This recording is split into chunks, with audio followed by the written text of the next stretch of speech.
आर्य समाज इन देवियों की पूजा करता है, आर्य समाज इन देवियों का पूजन करता है। कौन ने बनाया? विचार करके देखना। दयानंद ना होते तो इनको कोई देवी बना देता?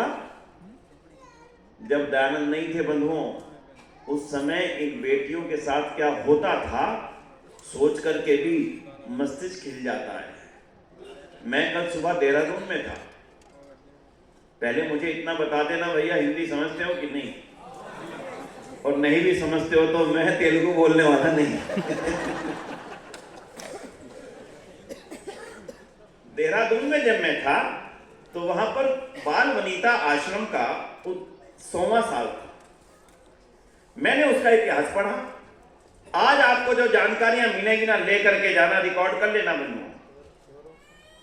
दुनिया में आर्य समाज जैसी संस्था और ऋषि दयानंद जैसा गुरु, मैं विश्वास से कहकर के आज जाता हूं, हुआ ही नहीं। दोनों के दोनों अप्रतिम हैं, इनकी और किसी और से तुलना नहीं की जा सकती बंधुओं। और हमारा और आपका सौभाग्य यह है कि हमें ऋषि दयानंद के शिष्य बनने का और आर्य समाज के साथ जुड़कर कार्य करने का अवसर मिला, सौभाग्य मिला, जो हमारी बहन कह रही थी मंजूश्री।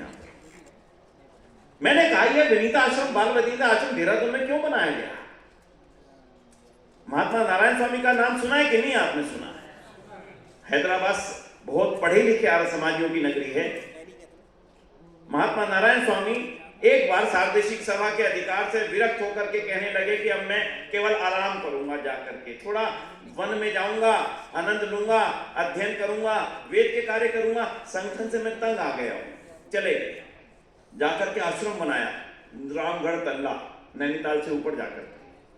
वो अपनी आत्मकथा में लिखते हैं, मैं गया तो था रामगढ़ तल्ला में, ये सोच करके भी आराम करूंगा, लेकिन मैं एक दिन वहां पर बाजार में सड़क के ऊपर निकला तो देखता हूं ऐसा दृश्य जिसकी मैं सोचने की भी कल्पना नहीं कर सकता था। क्या दृश्य था? दृश्य था, महात्मा नारायण स्वामी कहते वार्तालाप में, अपनी पुस्तक में लिखते थोड़ा, कहते मैंने आज तक सड़कों के ऊपर सब्जियां बिकते हुए देखा था। मैंने सड़क के ऊपर पशु पक्षी, पशुओं को भी बिकते हुए देखा था। बकरियों का बाजार, भैंसों का बाजार, गाय का बाजार लगता था, बिकते थे। लेकिन मैं अपने देश की पुण्य धरा पर, अपने ही कस्बे के गांव के अंदर अपनी बेटियों को बेचने की मंडी को जीवन में पहली बार देख करके सन्न रह गया कि क्या ये मेरा ऋषियों का देश है? क्या ये भूमि वही है जिसको ऋषियों की भूमि कहा गया? और ये देख करके मैं दंग आ गया। मैंने पूछा ये क्या हो रहा है? बोले इन बेटियों की शादियां नहीं हो सकती, कौन इनसे शादियां करेगा, कौन इनको ब्याह करके ले जाएगा, कौन इनको पढ़ाएगा? दलित जाति की बेटियां हैं, इनको बेच देते, इनका जीवन भी सुधर जाता है। और खरीदने के लिए कहां कहां से लोग आया करते थे। ये देख करके बंधुओं, क्या वो मंडी नारायण स्वामी से पहले नहीं लगती थी? लगती थी, लेकिन नारायण स्वामी से पहले ऋषि दयानंद का कोई शिष्य वहां पर पहुंचा नहीं था। अंतर केवल एक था,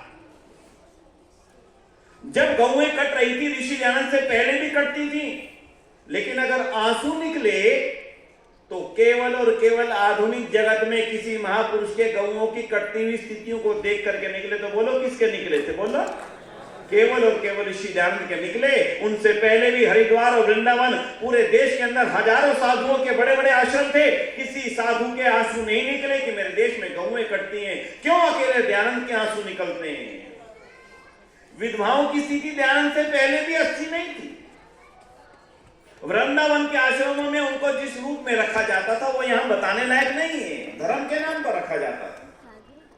लेकिन बंधुओं, उन विधवाओं की स्थिति को देख करके, जिनकी रात की नींद उड़ गई, जिनकी रात की नींद खत्म होकर के भूख समाप्त हो गई, उस साधु का नाम अगर ढूंढना चाहोगे इतिहास में तो केवल एक ही मिलेगा। बोलना जरा, क्या नाम? केवल दयानंद के आंसू निकले। पूरा इतिहास पढ़कर देखिए, देख लेना। हो सकता है मैं गलत हूं, कल आप ये कहें कि ऋषि महर्षि विनय आर्य तो आर्य समाज के कार्यक्रम में आए थे, इसलिए दयानंद की तो जरूर प्रशंसा करनी ही थी। अगर कोई और भी आपको लगे जिसके आंसू विधवा के विलाप पर निकले हो तो जरूर नाम बताना। निकले नहीं बंधुओं, एक एक स्थितियां भी आज चर्चा करेंगे। आज का अवसर है, आज का मौका है। महात्मा नारायण स्वामी के आंसू निकले, ऋषि ध्यान के शिष्य थे, देख करके तत्काल कहने लगे मैं इन बेटियों को बिकने नहीं दूंगा। लोग कहने करोगे क्या, कहां ले जाओगे बेटियों को? तो कहने लगे इन बेटियों को पढ़ाऊंगा। बोले कौन इसको स्कूल में पढ़ने देगा? कह रहे मैं इसके बारे में कल बताऊंगा। अगले दिन महात्मा नारायण स्वामी ने घोषणा की कि मैं इसी रामगढ़ तन्ना में इन बेटियों के लिए आज से ही स्कूल को शुरू करूंगा। और उन्होंने तत्काल बेटियों के लिए वहां पर विद्यालय शुरू कर दिया। आज भी अगर आप कभी नैनीताल घूमने जाएं, थोड़ा सा और आगे चले जाइएगा, रामगढ़ तन्ना कोई बहुत दूर नहीं है, कोसानी से थोड़ा सा पहले पड़ता है, वहां पर महात्मा नारायण स्वामी कन्या महाविद्यालय आज भी चल रहा है। बंधुओं विचार करके देखना, वो जो ज्योति टंकारा से निकली थी उसने ना जाने कितने स्थानों पर, मैं तो 1 2 4 10 घटनाएं बता पाऊंगा, ज्यादा 1 घंटे के समय में इससे ज्यादा क्या बता सकता हूं। लेकिन आज वो सोच लेके जाना जिस सोच ने इस भारतवर्ष को बदल करके रख दिया। आप में से बहुत ही कम लोगों को मालूम होगा, इस बात के लिए हमारे आचार्य जी जो मन संचालन कर रहे थे कह रहे थे स्वदेशी नाम तो दयानंद ने दिया। आप अपने किसी बच्चे से पूछ के देखना स्वदेशी आंदोलन भारत में किसने चलाया, क्या नाम बोलेगा वो? एक ही नाम बोलेगा, क्या बोलेगा? महात्मा गांधी। ये हमारा दुर्भाग्य नहीं तो क्या है, हमारी जिम्मेदारी नहीं तो क्या है? हमारी जिम्मेदारी नहीं थी तो किसकी थी? ये बच्चों को बताने की कि जिस देश के अंदर जिस समय मुगल सत्ताओं से निकल करके सत्ता अंग्रेजों के हाथ में आ गई, हम बड़े प्रसन्न थे सारे भारत के लोग, अच्छा हुआ मुगल गए, अब अंग्रेज आए, ये पढ़े लिखे हैं, ये हमारे लिए स्कूल खोलेंगे, ये हमारे लिए न्यायालय खोलेंगे। हमें कोई दिक्कत नहीं थी अंग्रेजों से, हमें कोई आफत नहीं थी अंग्रेजों से। कांग्रेस बनी तो केवल इस काम के लिए बनी कि कुछ नौकरियां हमें दे दो, कुछ सुविधाएं हमें दे दो। ना तो कांग्रेस वाला चाहता था इस देश को आजाद करना, ना किसी और की सोच में थी कि ये देश हमारा है, हमारा होना चाहिए। अकेले एक महापुरुष ने अपने सत्याग्रह प्रकाश के अंदर तब ये लिखा था, जब ये बात शुरू हुई। बात कैसे शुरू हुई? कम से कम पढ़े लिखे वर्ग को ये जानकारी होना बेहद जरूरी है, क्योंकि ऋषि ध्यान की गहराई में जाना आज हमारी जरूरत है। क्योंकि ऋषि ध्यान की जरूरत जितनी तब थी उससे ज्यादा लगभग आज है, इसलिए उस गहराई में जाना पड़ेगा आपको। जब 1857 की क्रांति हुई और 1857 की क्रांति के अंदर एक परिवर्तन आया इस देश के अंदर, वो परिवर्तन ये था कि अंग्रेजों की सत्ता ईस्ट इंडिया कंपनी के हाथ से निकल करके रानी के हाथ में चली गई, अंग्रेजी सरकार के हाथ में चली गई। बोलो ठीक है जी? हाँ जी, ठीक है कि नहीं? ये बात ठीक है।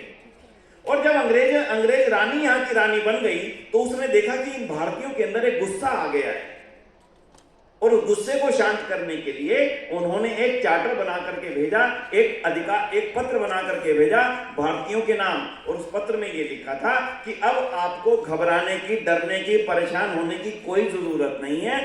जो कंपनी आपके ऊपर आतताइयां तय करती थी अब वो चली गई है, अब यहाँ की रानी मैं बन गई हूं और मैं आपका पालन पोषण ऐसे करूंगी जैसे माता अपने पुत्रों का पालन पोषण करती है, और धर्म जाति के नाम पर कोई आपसे भेद नहीं किया जाएगा, ताकि हम लोग शांत हो जाएं।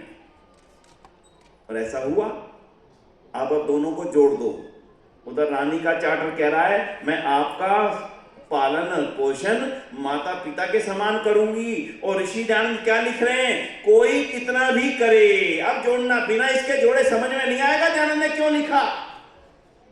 उधर रानी का चार्टर आ रहा है, इधर दयानंद का चार्टर आ रहा है, और वो कह रहा है कोई कितना भी करे, परंतु जो स्वदेशी राज्य है वह ही सर्वोपरि व उत्तम होता है। जब तक इन दोनों चीजों को जोड़ करके नहीं देखेंगे तब तक आपको एहसास नहीं होगा कि दयानंद ने हमें कहां से निकाल करके कहां पर पहुंचा दिया। एक तरफ मुगल सेना खड़ी है, एक तरफ अंग्रेज की क्लाइव की सेना खड़ी है, दोनों युद्ध लड़ रहे हैं। मुगल सेना चाहती है हमारा राज्य रह जाए, अंग्रेज सेना चाहती है हमारा राज्य रह जाए। और दोनों की सेनाओं में कौन थे बोलो? भर्ती कौन थे बोलो? कौन थे जो लोग दोनों की सेनाओं की तरफ से सिपाही के रूप में लड़ रहे थे? कौन थे? हम थे, बाहर से नहीं आए थे। और दोनों की सेनाओं में लड़ने वालों को मालूम नहीं था कि ये दोनों की सेनाएं हमारे ऊपर अपना अधिकार करने के लिए लड़ रही हैं। ऐसी स्थिति में हम गिरे हुए थे बंधुओं। सोच करके देखना, दयानंद अगर उस समय हमें झकझोर कर निकाल करके वहां से यहां ना खड़ा कर देते। और दयानंद ने दिया क्या? दयानंद ने केवल एक ही बात तो हमें बताई थी, ये देश तुम्हारा है, तुम विश्व गुरु थे, सारा ज्ञान और विज्ञान यहां की देन थी, राम और कृष्ण इस धरती के महापुरुष थे, सारी दुनिया ज्ञान और विज्ञान सीखने के लिए यहां पर आती थी। और बाद में वो एक बात बोलते हैं, सुनना जरा क्या कहते हैं। बोले विश्व गुरु नहीं थे, ये सोने की चिड़िया था ये देश। और कैसे बोलते हैं ऋषि दयानंद? कहते हैं हमारे देश के एक एक गरीब के यहां भी विमान थे। कभी पढ़ा किसी ने ऋषि दयानंद की इस वार्ता को? ना पढ़ा हो तो बंधुओं, आज केवल एक संकल्प लेना, ज्यादा नहीं कहता, केवल एक कहता हूं, ऋषि दयानंद को पढ़ने का संकल्प। अगर आप ऋषि दयानंद को ना जान पाए तो मुझे लगता है जीवन में बहुत कुछ छूट जाएगा, बहुत कुछ रह जाएगा। ऋषि दयानंद को जानना बेहद जरूरी है, ऋषि दयानंद की गहराई को जानना बेहद जरूरी है, ऋषि दयानंद के चिंतन को जानना बेहद जरूरी है, ऋषि दयानंद के व्यक्तित्व को जानना बेहद जरूरी है, ऋषि दयानंद के उस चरित्र को जानना बेहद जरूरी है जिस चरित्र ने आर्य समाज की नींव रखी थी। उस नींव के बारे में आपने अनेक बार पढ़ा। ऋषि दयानंद को लोग दिए गए, स्वामी जी महाराज आप वेद को छापना चाहते हैं, ऐसा करें, राजा आपको एक संपत्ति देने को तैयार है, उस संपत्ति में लाखों की आमदनी है, आप क्यों 250 रुपया मांगते घूमते हैं? ऋषि दयानंद को उस समय इतनी बड़ी संपत्ति मिलती थी। आज के बाजार भाव का अगर मैं अनुमान लगा करके कहूं, ये कोई छोटी बात है ना समझ कर बैठ जाना, केवल वार्तालाप में बोली, मैंने बोली, आपने सुनी। 500 करोड़ रुपया वार्षिक आमदनी जिस मंदिर की हो और वो पूरा का पूरा मंदिर ऋषि दयानंद को दिया जा रहा हो इच्छा से, मांगने पर नहीं, लेकिन ऋषि दयानंद उसको लेने से इंकार करते हो पैसे की जरूरत होने के बावजूद भी, तो उसके पीछे ऋषि दयानंद का केवल एक चिंतन काम कर रहा था। और ऋषि दयानंद का जो चिंतन काम कर रहा था वो ये था कि मैं जिस सत्य की स्थापना के लिए अपने जीवन को लगा रहा हूं, मैं उस सत्य की नींव में इस असत्य के आधार पर मिले हुए धन का उपयोग कर नहीं सकता। बंधुओं, आर्य समाज की नींव उस सत्य के ऊपर रखी गई थी। ऋषि दयानंद के जीवन का अगर एक शब्द में आप लेना चाहें, सार एक शब्द में लेना चाहें, तो वो शब्द अकेला एक है ना, तो उसका शब्द का नाम है सत्य, दूसरा कोई शब्द नहीं है, मिलेगा नहीं। स्वामी जी आप जोधपुर जा रहे हैं, दिक्कत देगा राजा, समस्या ना पैदा कर दे। दयानंद कहते हैं सत्य के आगे कोई भी बांध आएगा, मैं उससे जूझने को तैयार हूं। स्वामी जी अगर आपकी उंगलियों की एक एक बाती, स्वामी जी बोलते हैं मेरी उंगली की एक एक बाती बना करके भी जला दी जाए, तब भी मैं सत्य से विमुख होने वाला नहीं। क्या आप इसको छोटी बात मानते हैं? क्या आप इसको छोटा वाक्य मानते हैं? ऐसे गुरु के शिष्य होकर के हम लोग। तो बंधुओं, आज की चर्चा को केवल ऋषि दयानंद के जीवन को बताने मात्र में समर्पित नहीं करेंगे। आज की इस चर्चा में आज हमने विचार करना है कि ऋषि दयानंद 200 साल पहले आए थे, हमें जगा करके चले गए। आज अब हमारी क्या जिम्मेदारी है? ऋषि दयानंद जाते समय एक बात लिखते हैं अपने ग्रंथों के अंदर, पत्रों के अंदर, अब मेरे शिष्य तो ये आर्य समाज ही हैं जो मेरे इन कार्यों को पूरा करने का कार्य करेंगे। और उन्हीं में से एक थे स्वामी श्रद्धानंद जी महाराज। कोई छोटा तप नहीं था। मैं कभी कभी सोचता हूं, आज अपने मन में एक विचार करना, सोचना जरा दयानंद के तप को। अगर आज आपसे यह कह दिया जाए, एक पुत्र बन के सोचना, थोड़ी देर बाद पिता बन के सोचना। स्वामी श्रद्धानंद ने गुरुकुल कांगड़ी की स्थापना कर दी, सब कुछ दिया जो था, थोड़ा सा बच्चों के लिए बचाया। विचार मन में क्या आया? सब कुछ देना चाहिए। दोनों बच्चों को बुलाया, दोनों से कहा, बेटा इंद्र, बेटा हरीश, मैंने एक कागज लिख करके रखा है टेबल पे, उसे पढ़ लेना और अगर ठीक लगे तो उस पर हस्ताक्षर कर देना। दोनों लिखते हैं, हरीश इंद्र विद्या वाचस्पति मेरे पिता के अंदर लिखते हैं कि मैंने और मेरे भाई ने उस पत्र को पढ़ा, उसमें लिखा था कि मैंने अपनी सारी संपत्ति इस गुरुकुल के निर्माण के लिए दान में दे दी थी। आज तुम्हारे लिए, दोनों के लिए एक प्रेस और एक कोठी बचा करके रखी थी। आज मेरे मन के अंदर ये भाव पैदा हुआ कि मैं वो कोठी और प्रेस भी आर्य समाज को, आर्य प्रतिनिधि सभा को दान में दे दूं। इसका अर्थ ये होगा कि मुझे तुम्हारे को देने के लिए कुछ भी रह नहीं जाएगा। बंधुओं, कुछ क्षण के लिए श्रद्धानंद बन के विचार करो, अगर आप अपने बेटे को ऐसा लिख करके रख के देते हैं तो बेटे का रिएक्शन क्या होगा? थोड़ी देर सोचो, थोड़ी देर सोचो। आज समय नहीं, आज केवल ताली पीटने का समय नहीं, आज ये चिंतन करने का समय है कि आप किसकी नींव के ऊपर बने हुए आर्य समाज मंदिर के सदस्य के रूप में काम करो। कल्पना तो करो। अब वापिस आ जाओ, अब बेटा बन के सोचो, सोचो जरा बेटा बन के। आपके पिता आपसे कह रहे हैं कि मैं तुम्हारी सारी संपत्ति आर्य समाज को दान में देना चाहता हूं। हो सकता है कि आप मना ना कर पाए, हो सकता है आप कुछ बोल ना पाए, पर मैं आज आपसे कह सकता हूं कि अगर आज के परिप्रेक्ष्य में किसी के साथ भी ऐसा होगा, वो अपने पिता को कभी भी जीवन में आदर देने की स्थिति में नहीं होगा। लेकिन ऋषि दयानंद के शिष्यों का वो तप था कि उनकी मृत्यु के पश्चात इंद्र विद्या वाचस्पति ने जो काम किया स्वामी श्रद्धानंद जी के अधूरे कामों को आगे बढ़ाने का, उनके जीवन में एक भी शब्द कभी ऐसा ना आया कि मेरा पिता तो सारी चीजें आर्य समाज को दान कर गया था। उनके जीवन में अगर शब्द आया तो केवल एक आया, मेरे पिता जैसा तप दूसरे मैंने किसी का नहीं देखा। ये थी स्वामी श्रद्धानंद की तपस्या, जिसका प्रतिफल के रूप में आज बहन यहां पर विद्यमान है। आप कहेंगे मेरे पिता ऐसा नहीं कर सकते थे, आप बेटे के रूप में सोचेंगे। बंधुओं, विचार करके देखना, आर्य समाज कितने बड़े तप के ऊपर खड़ी हुई भट्टी है। ऋषि दयानंद के कार्यों को गिनाता जाऊं, गिनाता जाऊं, गिनाता जाऊं, अनगिनत है। 6 घंटे 7 घंटे भी बोलूंगा, आप थक जाएंगे, मैं नहीं थकूंगा। लेकिन आज अब वो अवसर नहीं है। आज हम थोड़ा सा वर्तमान के अवसर की लेकर के चर्चा करेंगे। बंधुओं, शुरू ऋषि दयानंद ने क्या क्या दिया, थोड़ी सी जरूर मैं आपकी चिंतन कर देता हूं। आपको मालूम है भारत में आज गौशालाएं कितनी हजारों की संख्या में, लाखों की संख्या में गौशालाएं हैं। मानते हैं कि नहीं मानते हैं? हैदराबाद में भी है गौशाला, हैं।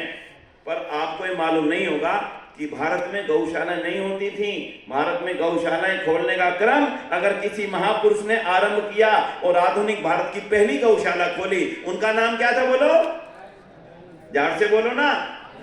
ऋषि दयानंद सरस्वती। एक बार तालियां बजाकर उनका आभार तो करो। ऋषि दयानंद सरस्वती ने आधुनिक भारत की पहली गौशाला खोली रेवाड़ी के अंदर। हमारे भारत में अनाथालय नहीं होते थे। जो बच्चा अनाथ हो जाता था वो अंग्रेजी पोप पादरी का हो जाता था और फादर को उसका नेचुरल फादर कानून में मान लिया जाता था। बंधुओं, ऋषि दयानंद ने स्थिति को समझा था और उन्होंने तत्काल ये विचार करके कि हमारा हिंदू का बच्चा अगर किसी दुर्भाग्य से अनाथ होगा तो किसी कीमत पर पादरी के हाथ में नहीं जाएगा, और उन्होंने भारत के पहले हिंदू अनाथालय की स्थापना की और उस अनाथालय का नाम था आर्य अनाथालय, फिरोजपुर छावनी, पंजाब। ये दूसरा बड़ा काम था जिसने हिंदू जाति को आज तक बचा करके रखा। गुरुकुलों की परिकल्पना समाप्त हो चुकी थी और जो गुरुकुलों की परिकल्पना थी भी उसमें केवल ऊंची जाति के लोग पढ़ सकते थे, केवल और केवल ऊंची जाति के लोग जो जन्मना ऊंची जाति के हों। धन्य है गुरुदेव दयानंद जिन्होंने ये परिकल्पना दी कि भारत में रहने वाला, जन्म लेने वाला किसी भी जन्म जाति का हो, उसको वेद पढ़ने का अधिकार है और उसको गुरुकुल प्रणाली में रह करके पंडित, विद्वान और किसी भी ऊंचे से ऊंचे स्थान पर जाने का अधिकार है। अगर आधुनिक जगत में अधिकार किसी ने दिया तो उसको श्रेय भी आपको केवल और केवल दयानंद सरस्वती को देना पड़ेगा। नहीं तो आज हजारों की, लाखों की संख्या में जो बेटियां वेद पढ़ करके आगे पढ़ रही हैं, ये शायद पढ़ ना पाती। मैं ऐसी सारी बातें बताता चलाऊंगा तो सारा समय इसमें निकल जाएगा। इसलिए सबसे पहले तो ऋषिवर देव दयानंद का धन्यवाद, आभार। उन्होंने हमें जगाया, उन्होंने हमें आगे बढ़ाया और नए सोचने का जो हमें एक सोच पैदा की हमारे जीवन की, उनका बहुत बहुत लाखों लाख आभार, लाखों लाख आभार। अब आज पर आ जाइए। आज की समस्याओं को आपको समझना पड़ेगा। जो समस्याएं उस समय थी, क्या आज वो समाप्त हो गई हैं? आज दूसरी तरह की समस्याएं आपके पास में आकर के खड़ी हो चुकी हैं, जो आपके दाएं भी हैं, आपके बाएं भी हैं। हैदराबाद की जिन चीजों को लेकर के प्रसिद्धि है दुनिया में, उनमें से एक तो है रामोजी सिटी, बड़ी प्रसिद्ध है दुनिया में, और दूसरी है यहाँ पे निजाम का म्यूजियम, वो भी बड़ा प्रसिद्ध है, और तीसरी है यहाँ की आईटी इंडस्ट्री। क्यों जी, बात ठीक है गलत है? बहुत बड़ी कॉर्पोरेट आईटी इंडस्ट्री है। क्या कभी उसके अंदर जाकर के उसके पीछे के अंदर के सत्य को आपने जांचने की कोशिश की? आज मैं उसका कुछ काला सत्य आपके सामने रखने जा रहा हूं, जिसके बारे में हम सबको विचार करना पड़ेगा।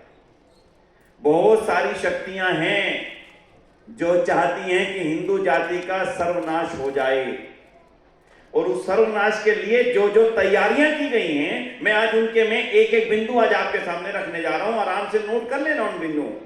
और इन्हीं मुद्दों के लिए हमने 200वीं जयंती के अवसर पर जो बिंदु रखे, उनमें से एक एक बिंदु ये भी है। उनमें से एक बिंदु हमने रखा है रिश्ते बचाइए। क्या नाम है जी? थोड़ा जोर से बोलो ना, क्या नाम है? रिश्ते बचाइए। क्यों रखना पड़ा? आज आपके समाज में एक प्रवृत्ति चल रही है, और उस प्रवृत्ति का नाम है चाइल्ड फ्री इंडिया। कभी नाम सुना है किसी ने? आप में से बोलना जी जरा। नहीं सुना ना? तो आज का ये मंच इसी के लिए समर्पित रहेगा। Child free India, child free family, childless family, ये एक इतना बड़ा षड्यंत्र है इस समय समाज के सामने।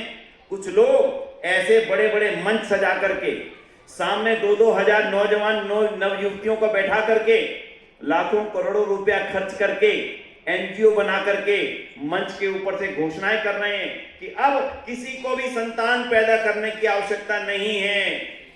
हमारा जीवन तो स्वतंत्र है, हम क्यों किसी का बोझ लेकर के जीवन में जिए? इसलिए आओ मंच पर आइए, घोषणा कीजिए, हम संतान पैदा नहीं करेंगे, हम बिना संतान के जिएंगे। और उसके बाद बोला जाता है क्या? कुत्ते पालो, बिल्ली पालो, पर संतान मत पालो। ये कहीं लंदन में नहीं हो रहा है, ये कहीं ऑस्ट्रेलिया में नहीं हो रहा है। आपके कॉर्पोरेट जगत में काम करने वाले बेटे बेटियों के साथ ये षड्यंत्र का खेला खेला जा रहा है। डिंक नाम की बड़ी बड़ी समस्याएं पैदा की जा रही हैं। डिंक को आप समझते हैं कि नहीं समझते? बता देता हूं। डबल इनकम, यानी मियां बीवी दोनों पैसा कमाएं, और no child. Double income no child, no kids. Double income no kids का नारा लगा करके हमारे बेटी बेटियों को इसके लिए तैयार किया जा रहा है कि हम सारे निकूते हो जाएं और हमारी ये संपत्ति, हमारा ये देश, हमारी ये भूमि, हमारी ये विरासत उनके काम आए जिनके जागना आज पड़ेगा। केवल यहां आने से ऋषिदान की 200वीं जयंती होने वाली नहीं है। यदि आज हम यहां से चुप होकर के चले गए, बनाई थी जयंती, बड़ा अच्छा कार्यक्रम हुआ था, कुछ होने वाला नहीं समाज में परिवर्तन। परिवर्तन तब होगा जब आज से सोच करके जाना हमारे समाज में होकर आए।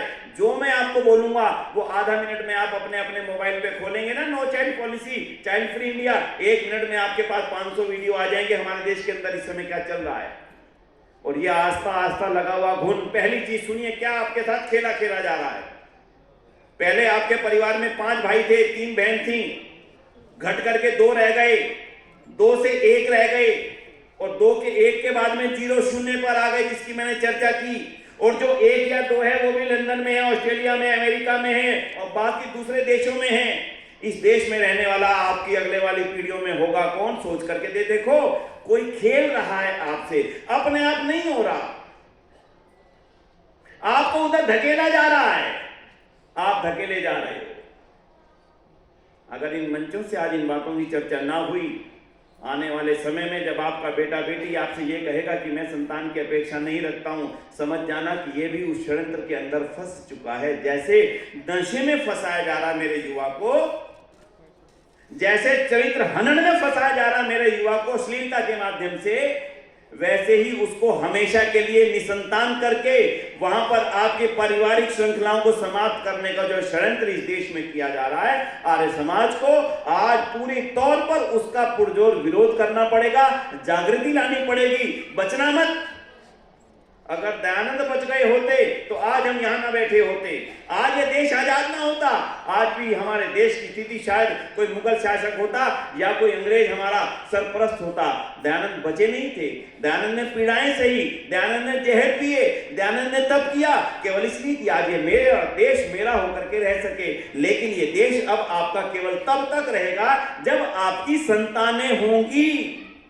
यदि आपकी संतानें ना हुई तो ये देश आपका कब तक रहेगा, विचार करके देख लेना। मैं बचपन से पढ़ता रहा हूं, ये बच्चे छोटे छोटे हैं, अब यहाँ बच्चा कोई नजर नहीं आ रहा क्योंकि पेपर चल रहे हैं, फिर भी बेटियां आई थी। अब मैं आप ही से पूछ लेता हूं, आज की स्थितियों को अच्छी तरह समझ लेना, ये छोटा सा बेटा यही बता देगा।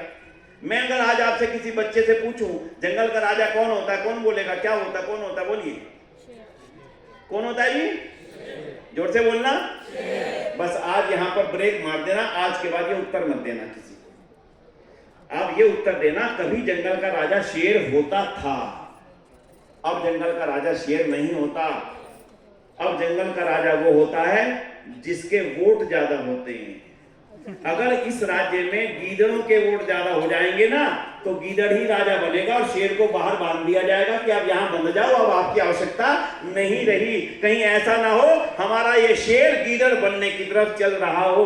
लोकतंत्र में सिरों की गिनती होगी, लोकतंत्र में ये नहीं देखा जाएगा कि शेर कौन है गीदड़ कौन है। अगर गधे ज्यादा होंगे तो गधों का राजा होगा, गीदड़ ज्यादा होंगे तो गीदड़ का राजा होगा। ध्यान रखना बंधुओं, इसलिए अपने बच्चों को आज तसल्ली से समझा देना, अगर ये देश अपना रखना चाहते हो तो अपनी संतानों को मजबूत बनाइए। आपकी संतानें होंगी, आपकी संपत्ति बचेगी, आपकी संतानें होंगी, आपका शासन बचेगा, आपकी संतानें होंगी, ये देश आपका रहेगा, वरना ये देश आपका रहने लायक नहीं रहेगा।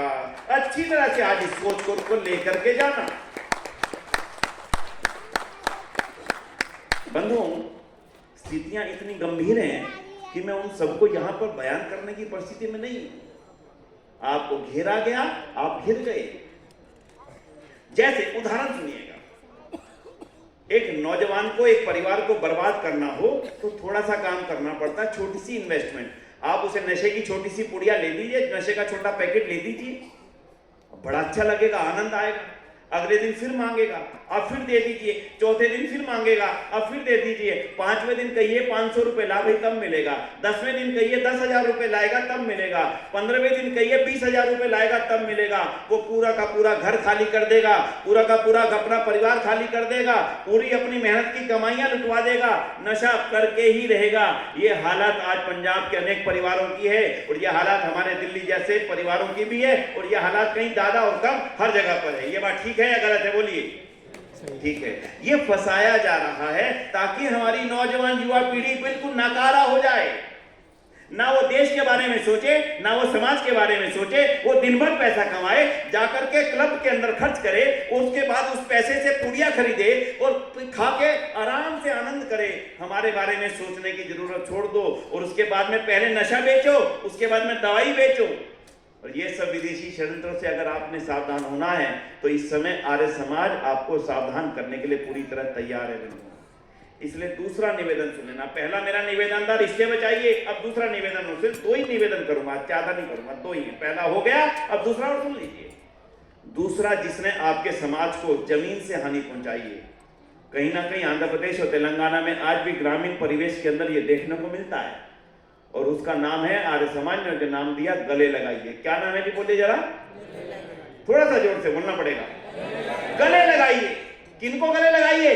जिनको सदियों से दूर रखा गया, जिनको सदियों से हमने अपने गांव से दूर बसाया, जिनको अपने कुओं से हमने पानी नहीं भरने दिया, जिनकी बारातें हमने घोड़े पर नहीं चढ़ने दी, जिनको हमने अपने मंदिरों के अंदर घुसने नहीं दिया, जिनको अपने साथ खड़े होने नहीं दिया, जिनके साथ खड़े होकर पानी नहीं पिया, जिनके साथ बैठ करके खाना नहीं खाया, आज जितने भी आपको दुनिया में नजर आते हैं, ये सब वही हैं जिनके साथ में कभी ना कभी हमारे से भूलें हुई थी। हाँ या ना, समझ गए कि नहीं जो मैंने बोला? अच्छी तरह समझ गए ना? बस। लेकिन अगर ये भूलें आज भी होती रही, आज भी हम ना संभले, हम ऊंचे हैं, हम तो ऊंची जाति वाले हैं, ये नीची जाति वाला मेरे साथ कैसे बैठ सकता है? बंधुओं, आज भी अगर हिंदू समाज उस पद्धति पर चलते रहा, ज्यादा समय नहीं है, थोड़े समय बाद ही आप देखेंगे कि आप पूरी तरह से गुलाम हो चुके हैं और फिर हैदराबाद आंदोलन करने जैसा आर्य समाज का स्वरूप उस समय होगा या नहीं होगा मैं नहीं जानता हूं, लेकिन अगर वैसी परिस्थिति दोबारा बन गई, मालूम नहीं देश को बचाने के लिए भगत सिंह दोबारा आएंगे नहीं आएंगे, राम प्रसाद बिस्मिल दोबारा आएंगे नहीं आएंगे, दयानंद दोबारा हमारे बीच में आ पाएंगे नहीं आ पाएंगे। दयानंद जो दे करके जाना चाहते थे उन्होंने दे दिया, अगर हम उसको अपनी विरासत के रूप में संभाल करके नहीं रख पाए तो सबसे बड़ा दोष हमारा ही होगा। इसलिए आज एक संकल्प लेके जाना, मैं अकेला खड़े होकर के अपने मन में संकल्प लेना, ना खड़ा कर रहा हूं ना पूछ रहा हूं, जो सोचता है कि मेरी जिम्मेदारी है समाज के प्रति, जो सोचता है मेरी जिम्मेदारी है देश के प्रति, वो अपने मन में संकल्प लेना। दयानंद ने कोई खड़े होकर के बोला नहीं था, भगत सिंह को किसी ने कहा नहीं था कि जाओ तुम फांसी पर चढ़ जाओ, राम प्रसाद बिस्मिल के घर कोई नहीं गया था कहने के लिए बिस्मिल आओ तुम देश के लिए आजाद करवाओ कि फांसी पर चढ़ जाओ ना, उनके मन का संकल्प था। ये आपके मन का संकल्प होना चाहिए कि जो ऋषियान ने जिम्मेदारी मेरी दी है, अब मैं आने वाले बचे हुए जीवन में उसको निभाने के लिए अपना पल पल इसके लिए उपयोग में लाऊंगा। और जिम्मेदारी क्या है? छोटी सी है, किसी एक परिवार को अपना मित्र बनाने की, और किसी एक ऐसे परिवार को जिसको आपकी जरूरत हो। आपके पड़ोस में रहने वाला कोई चौकीदार है, कोई मेहनतकश मजदूर है, कोई किसान है, कोई रिक्शा चलाने वाला है, कोई गरीब बहन है, कोई गरीब विधवा है, किसी भी परिवार को जिसको लगता हो कि मैं इसके जीवन को ऊपर उठाने के लिए कुछ भी कर सकता हूं, उसके बच्चों की पढ़ाई करवा सकता हूं, उसकी बेटी की विवाह करवा सकता हूं, उसको आगे बढ़ने के लिए कुछ सहायता कर सकता हूं, आप समझ लेना दुनिया में इससे बड़ा चढ़ावा और कोई नहीं होता। मंदिरों में लाखों रुपयों के चढ़ावे से हिंदू जाति कम से कम आगे तो नहीं बढ़ सकती, लेकिन उस किसी गरीब के परिवार को ऊंचा उठाने के लिए दिया गया चढ़ावा इस हिंदू जाति को बचाने के लिए हमेशा हमेशा के लिए काम आएगा। अगर आज आपने उसको गले नहीं लगाया, समझ लेना कि दूसरा उसको अपने निकट लाने के लिए तैयार बैठा है। आज क्रिश्चियन मिशनरी ऐसे नहीं आगे बढ़ रही हैं।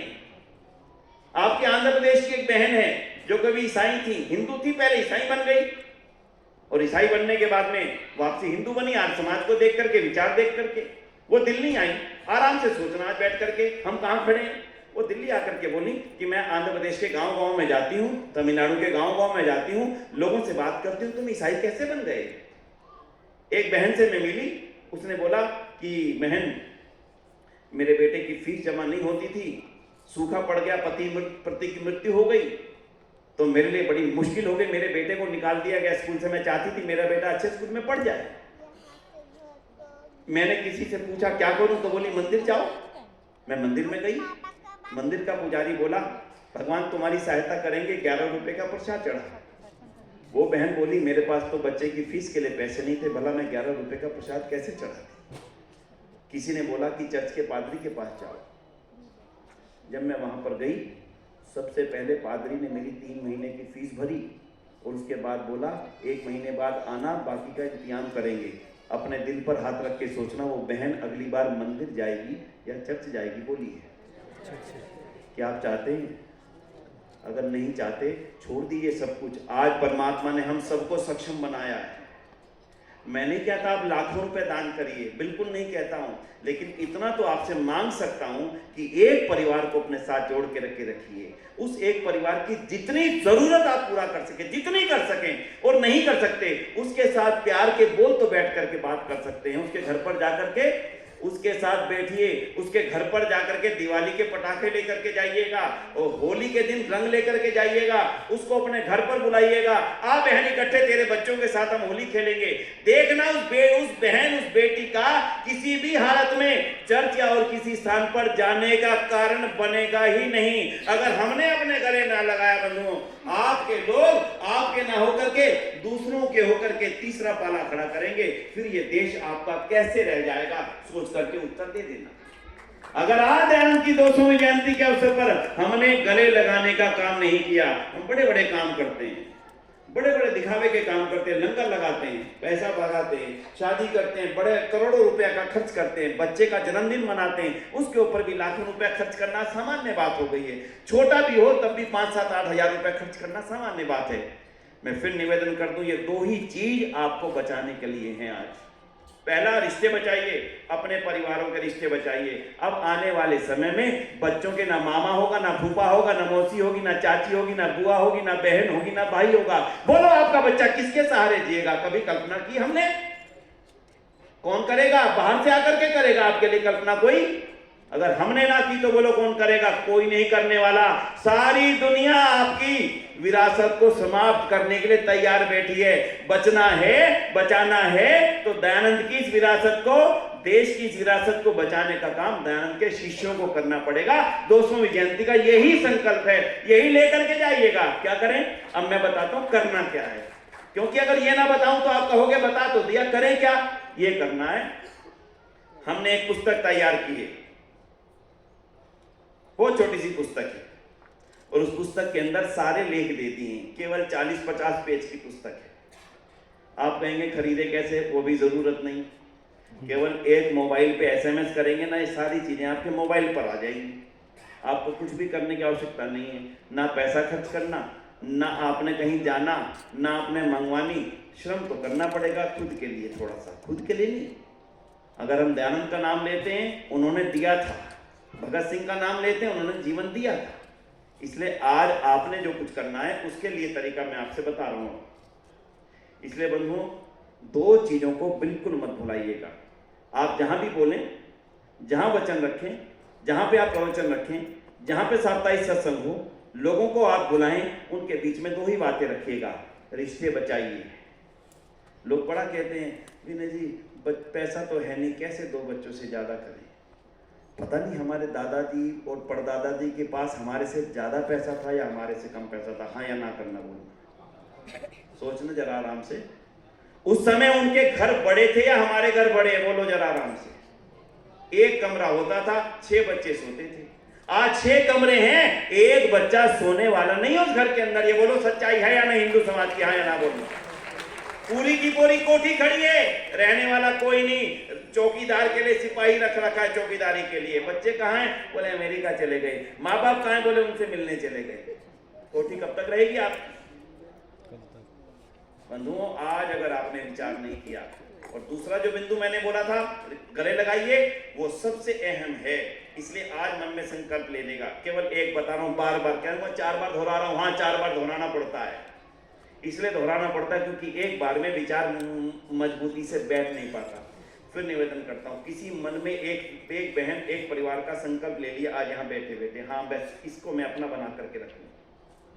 साल में एक बार उनको आर्य समाज के सत्संग में लाइए, पूरे परिवार को बैठाइए, खुद पीछे बैठिए, आगे उस पूरे परिवार को बैठाइए। यज्ञ के पश्चात में फूलों से उसकी वर्षा कीजिए। उसके जीवन की जो जरूरत मिलकर के पूरी कर सकते हो वो करके देखिए। हिंदू समाज बच जाएगा। आपके देश पर आपत्ति आने का कोई कारण होने वाला नहीं। ये वास्तविक मूर्तियां हैं जिनकी पूजा हमने करनी थी, छोड़ दी, उनकी की जिनसे कुछ मिलने वाला नहीं। यही तो दयानंद जगा करके गए थे। आर्य समाज के साथ डबल काम हुआ, उनकी की नहीं और जिनकी करनी चाहिए थी उनकी शुरू नहीं की। इन दोनों के कारण से हम तो कहीं के बिना रहे। इसलिए महर्षि दयानंद की 200वीं जयंती पर इन दो ही निवेदन को आप स्वीकार करके जाइएगा। अपने मन में जिस भी व्यक्ति का संकल्प ले लें। करना क्या है? 200वीं जयंती का जो हमारे भाई ने कहा हैदराबाद में मनाई जाएगी, मनाएंगे, तगड़ी मनाएंगे। कहां मनानी है? तैयारियां आप कीजिए। कब मनानी है? विचार आप कीजिए। लेकिन इस छोटे से हॉल में नहीं होने वाली, उसके लिए बड़ा मैदान लीजिएगा। दुनिया देखे कि जिस आर्य समाज ने इस हैदराबाद को मुक्त कराया था, वो आर्य समाज आज कमजोर नहीं हुआ। आर्य समाज आज उससे भी ज्यादा मजबूत है। कोई कमजोरी की बात नहीं है। अपने मन में निराशा भाव मत लाइएगा। आर्य समाज की कमजोरी सबसे बड़ी ये है कि हमारे में निराशा भाव आ गया। आर्य समाज तो कमजोर हो गया जी, अब कौन है जी इसमें देखने वाला? आते ही नहीं है जी, लोग ही नहीं आते। ये कौन कह रहा है? बाकी बाहर वाले नहीं कह रहे हैं, हम ही कह रहे हैं। बाहर वाला नहीं कह रहा है, हम कह रहे हैं। जिस दिन आपने निराशा की बातें हटा दी अपने मन से, अगर हजारों की संख्या भी खड़ी हो, उसमें 4 पुलिस वाले वर्दी पहन करके खड़े हो, वो 4 मजबूत होते हैं, 1000 लोग मजबूत होते? बोलिए। बस आर्य समाज समाज की सेना है। ये कभी भीड़ में नहीं बदलेगी। ये परिवर्तन करने वाली सेना की कभी करोड़ों की संख्या नहीं होगी। ये परिवर्तन करने वाली सेना की संख्या ऐसी होगी जैसे एक सिपाही 1.25 लाख के बराबर गुरु गोविंद सिंह ने बोला था। एक एक आर्य समाज का सिपाही 1.25 लाख लोगों जितनी काम करने की ऊर्जा और ताकत रखता है। सारा जीवन दे दिया हमारी बहनों ने, बोलो इससे ज्यादा क्या दें। सारा जीवन दे दिया हमारे सन्यासियों ने, बोलो इससे ज्यादा क्या दें। जिन्होंने इतनी बड़ी बड़ी संपत्तियां बनाई हैदराबाद के अंदर, सारे की सारी अपने बच्चों की संपत्तियां काट करके आर्य समाज को दे दी, बोलो इससे ज्यादा क्या दें। और आपके अंदर जितने लोग यहाँ पर बैठे हैं, बोलो किस स्वार्थ से आप यहाँ पर आए हो। यहाँ पे एमएलए की टिकट मिलेगी क्या? नहीं मिलेगी। एमपी की टिकट मिलेगी क्या? नहीं मिलेगी। निगम पार्षद की टिकट मिलेगी क्या? नहीं मिलेगी। कॉर्पोरेटर बनाया जाएगा क्या? आर्य समाज में नहीं बनाया जाएगा। आपके आने के पीछे कारण केवल एक है, आपके अंदर ऋषिदान की ज्योति झलक रही है, आपके अंदर ऋषिदान की ज्वाला झलक रही है, और उसी ज्वाला को और आगे बढ़ाने के लिए आप यहाँ पर आए हो। और जोरदार तालियों का अभिनंदन करो आप सभी लोगों को। ये छोटा कार्य नहीं है। 200 साल पहले जो ज्योति जली थी, आज उससे ज्यादा ज्योति पूरी दुनिया में प्रज्वलित हो रही है। कोई निराशा भाव मन में मत लाना बंधुओं। आर्य समाज मजबूत था, आर्य समाज मजबूत है, और आर्य समाज मजबूत रहेगा। कोई दुनिया की ताकत इसे कमजोर करने की क्षमता नहीं रखती। कारण केवल एक है, आर्य समाज अपने किसी सिद्धांत पे काम नहीं करता। आर्य समाज तो उस ईश्वर द्वारा दिए गए वेद के सिद्धांत को लेकर के आगे चलता है। जब तक ईश्वर है, जब तक वेद है, जब तक वेद की वाणी है, तब तक आर्य समाज मजबूत है, तब तक आर्य समाज कभी भी कमजोर पड़ ही नहीं सकता। इसलिए निराशा को यहां पर कूड़िया बना करके फेंक करके जाना, और यहां से जब आप बाहर निकले, एक ही मन में संकल्प होना चाहिए, 2025 के अंदर आर्य समाज के 150वें वर्ष का भव्य समापन समारोह होगा, दिल्ली में होगा। उससे पहले आपने हैदराबाद में कम करना तैयार की थी, लेकिन जिस दिन 200वें साल का बड़ा भव्य समापन समारोह दिल्ली में हो, उस दिन हैदराबाद से, पूरे तेलंगाना से इतनी बड़ी संख्या में हमारे वो साथी साथ चले जिनको आज अपने मन में आपने अपना मित्र बनाया है। ज्यादा बड़ा काम तो नहीं लेना बंधुओं, तालियां कम बजी। मैंने काम ही छोटा कर दिया आपको। 1.5 साल तक जिसको अपना मित्र बना करके रखोगे, उसको केवल एक बात कहना, भाई तुमने मेरे साथ आर्य समाज के स्थापना शताब्दी संवर्ष 150वें वर्ष के आयोजन में दिल्ली चलना है। और एक एक परिवार के साथ, जिस दिन वो पूरा का पूरा परिवार आपके साथ दिल्ली जाएगा ना, वापिस आने के बाद में हैदराबाद की आर्यों की सेना इतना बड़ा विस्तार लेगी जिसको सारी दुनिया महसूस करेगी बंधुओं। इसलिए आओ इस 200वीं जयंती के ऊपर संकल्प लें कि ऋषिदान के कार्यों को कोई बाहर वाला नहीं बढ़ाएगा, ऋषिदान के कार्यों को बढ़ाने का जिम्मा मुझे लेना होगा। और उसके लिए जो तैयारियां की हैं ना, एक बार मोबाइल अपना उठा लो, मैं बता देता हूं। मोबाइल उठाओ, अपना मोबाइल अपना हाथ में लीजिए, एक बार ले लिया, दिखाना जरा सामने मोबाइल सबके, फोटो लेना भाई एक बार सबके मोबाइल के। भी तो आधे आए हैं, जेब में तो दो हैं सबके। ऊपर उठाओ एक बार फोटो लेते। अब इस मोबाइल का उपयोग करना आज से आपने, कैसे करना है वो बताता हूं। नंबर डायल करो, करिए नंबर डायल, नोट करिए नंबर 8447। भाई को तेलुगु में भी बताने वाला हो तो बता दें। 8447 200 200। 200वीं जयंती चल रही है ना, 200 बस अकेला ये नंबर आप जब मिस कॉल करेंगे, ऋषिदान के बारे में जो कुछ जानकारी आप चाहते हैं वो सारी की सारी जानकारी आपके मोबाइल पर आ जाएगी। आपको किसी के मोहताज नहीं रहना। बोलो, जो सोचते हो ना वो सारा का सारा आपके मोबाइल पर आ जाएगा। कुछ भी सोचो, बोलो। सत्याप्रकाश पढ़नी है, हिंदी में पढ़नी है, इंग्लिश में पढ़नी है, अन्य भाषा में पढ़नी है, देखनी है, सुननी है, ऋषिदान की जीवनी सुननी है, ऋषिदान की जीवनी बच्चों के लिए सुनानी है, कॉमिक्स सुनानी है, कार्टून मूवी सुनानी है, हर चीज ऋषिदान के जीवन की आपके इस मोबाइल पर आ गई। आपका एक भी पैसा भी खर्च नहीं होने वाला। इसलिए नोट कर लीजिए नंबर 8447 200 200। नोट हो गया? अब क्या करना है, छोटा सा आपने व्हाट्सएप बनाना है और अपने सारे मित्रों को भेजना। आज 200वीं जयंती पर मैं आपको एक नंबर भेज रहा हूं, कृपया इस नंबर को मिस कॉल करके ऋषिदान के बारे में जानने का क्रम करें। इतना तो करेंगे आज? इससे बेहतर काम और कुछ नहीं हो सकता। घर जाकर के तसल्ली से देख लेना इसके अंदर क्या क्या दिया हुआ। अब दूसरा नंबर नोट कर लो, दूसरा करिए, शानदार नंबर है, मजे आएंगे आपको, बड़ा अच्छा काम हो रहा है सभा की तरफ से। लिखिए 8750 8750 200 300 8750 200 300। अब ये नंबर क्यों है बता देता हूं। 200 साल में हम चल रहे हैं और 300वें साल की तैयारी करनी है हमने, और 200 साल से 300 साल तक पहुंचने के लिए जो रोड मैप बनाया है ना, जो जो योजनाएं बनाई हैं, जो जो कार्य पद्धतियां तय की हैं, वो सारी की सारी आपको इस नंबर से जो कॉल लिंक आएगा उस पर मिल जाएंगी। आपको किसी के पास जाने की जरूरत नहीं है, किसी से पूछने की जरूरत, धर्म तेजारी क्या करें, कैसे होगा, मत करना। जो जो इसमें लिख दिया सबको फॉलो करते चले जाना। आस्ता आस्ता आप देखेंगे सारा बदलाव आना शुरू हो जाएगा। ये आपके अपने लिए है, ये मित्रों को भेजने के लिए नहीं है। पहला नंबर था दुनिया को भेजने के लिए, और दूसरा नंबर है आपके अपने संगठन के लोगों के लिए, जो आपके आर्य समाज के लोग हैं उन तक पहुंचाइए ताकि वो सब इसको एक एक उपयोग कर सके। क्या शानदार वेबसाइट महर्षि राम की बनी है, वेद की कितनी सुंदर वेबसाइट बनी है। देखिए तो सही, सभाएं इस समय कितने उच्च स्तर पर कार्य कर रही हैं। नंबर नोट हो गया, और अब तीसरे नंबर पे आ जाइए, लिखिए। भाई साहब आनंद आएगा जब इसका उपयोग करेंगे। बहन जी अगर किसी से भी आप पूछें आर्य समाज की पहचान क्या, तो कहते हैं यज आर्य समाज की पहचान है। फिर वो ये पूछता है यज के विज्ञान को नहीं पता विनय जी, यज से प्रदूषण दूर होता है भी कि नहीं होता। तो आज हम आपको एक नंबर देने जा रहे हैं जिसमें यज के संबंध में हर चीज जो आप सोचते हो ना, ये जानकारी होनी चाहिए मुझे यज के बारे में।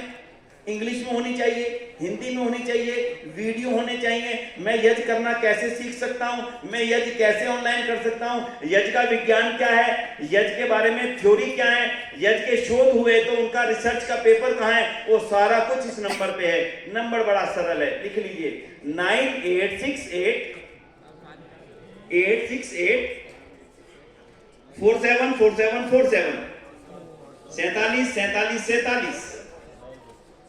इसको लिखिए यज मिस कॉल, पहले वाला लिखिए दयानंद मिस कॉल, और जो दूसरा लिखवाया था 200-300 वाला उसको लिख लीजिएगा Arya Samaj project miss call. और इन दोबारा बोलता हूं 9868 474747।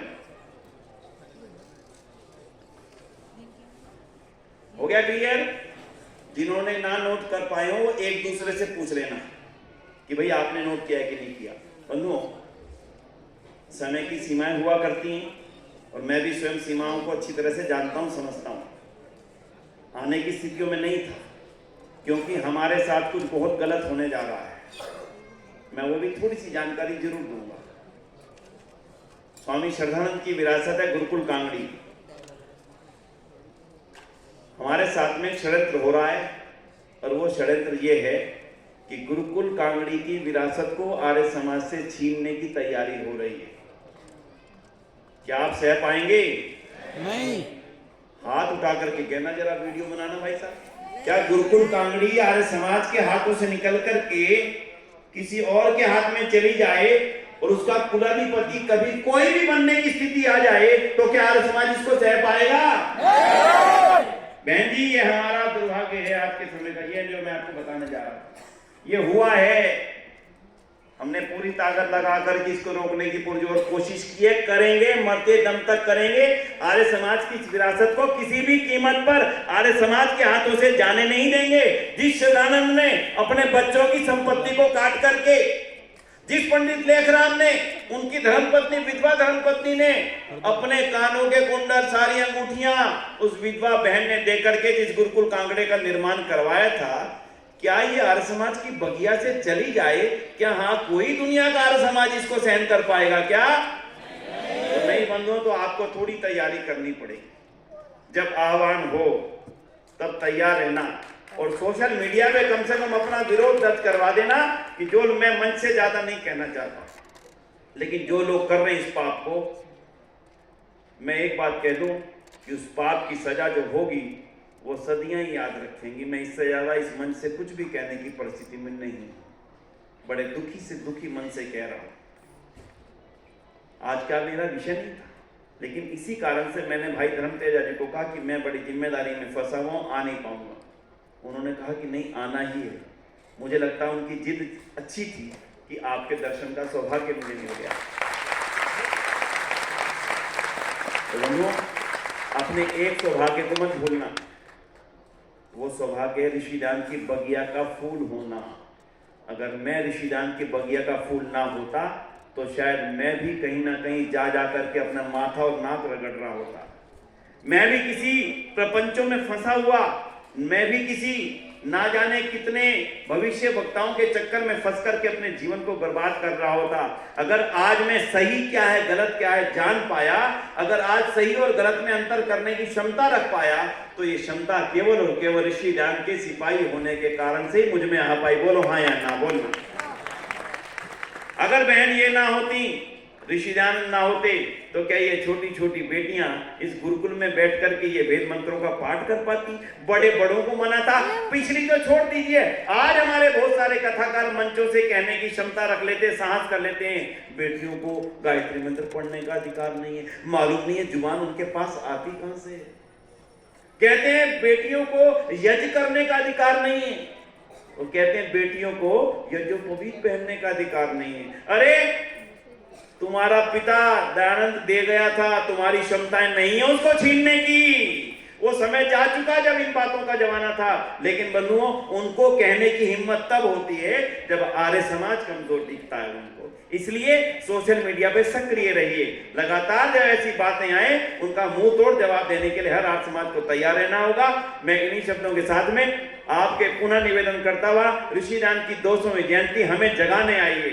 ऋषिदान की 200वीं जयंती हमें अपने जिम्मेदारी का बोध कराने के लिए आई है। और ऋषिदान की 200वीं जयंती हमारे माध्यम से इस देश में नई परिवर्तन क्रांति का सूत्रपात कराने के लिए आई है। और ऋषिदान की 200वीं जयंती ऋषि दयानंद के जीवन को और ज्यादा अंगीकार करने के हमारे संकल्प को मजबूत करने के लिए आई है। इसको केवल एक आयोजन मात्र में समाप्त करने की भूल मत करना। 2 साल तक आयोजन चलेंगे, लगातार चलेंगे। हमने बहुत योजना बना के रखी है। सभी से निवेदन करता हूं, अपने महर्षि दान के इन विचारों को 200 लोगों तक पहुंचाने का क्रम करें। 200 लोगों तक उनको पहुंचाएं। और 200 लोगों तक पहुंचाने के लिए छोटी सी बुकलेट, हाँ एक बात कहना भूल गया, महर्षि दयानंद सरस्वती जी की हमने कॉमिक छापी है। कॉमिक में बच्चों के लिए छापी गई है और उस कॉमिक में 10 लाख रुपए के पुरस्कार रखे गए हैं। पहला पुरस्कार 1 लाख रुपए का है। बच्चों ने उसको खरीदना है, उसके उत्तर देने हैं और हमें पत्रिका भेज देनी है। पीछे का एक पेज फाड़ करके भेज देना है और पत्रिका पुस्तक आपके पास रह जाएगी। ऐसी ऐसी योजनाएं जिनमें लाखों बच्चों तक हम सभी इन चीजों को पहुंचा सकते हैं। बहुत सारी पुस्तकें, बहुत सारा साहित्य इस विषय पे छापा गया है, जो मैंने आपको नंबर दिया। इन नंबरों का भरपूर उपयोग कीजिएगा। मेरे पूरा आशा है, पूरा विश्वास है कि हैदराबाद और तेलंगाना में ऋषिदान की 200वीं जयंती का जो आज यहाँ पर एक नया शुभारंभ हुआ है, 2 वर्षों तक ये और ज्यादा धधकेगा। और जब हमारे भाई ने जो बोला एक बड़ी जयंती मनाने का जो हम आयोजन करेंगे, उसमें इसका रूप और रंग बिल्कुल अलग रूप से निकल के आएगा। अपने मन में पक्का संकल्प, 2025 में आर्य समाज के 150वें वर्ष का जब समापन होगा, तब हैदराबाद से हमारे साथ मेरा परिवार और वो परिवार जिनकी आहुति हैदराबाद के आंदोलन में पड़ी थी, आज किसी कारण से हमारे से टूट गए, एक एक करके माला में वापसी जोड़िए। जैसे आपने बहन को जोड़ा, ऐसे ऐसे जोड़ करके और एक बड़ी माला के रूप में हम दिल्ली में पहुंचेंगे। इन्हीं शब्दों के साथ, इसी आह्वान के साथ आज सभी का बहुत बहुत आभार। इस आयोजनकर्ताओं को बहुत बहुत साधुवाद देता हूं, जिन्होंने इतनी बड़ी कल्पना करके इस आयोजन को आगे साकार किया है। बहुत बहुत धन्यवाद, बहुत बहुत धन्यवाद, बहुत बहुत आभार। ओम शांति, ओम शांति, आभार। ఈ రోజు ఉదయం మనం అందరం యజ్ఞం చేసినప్పుడు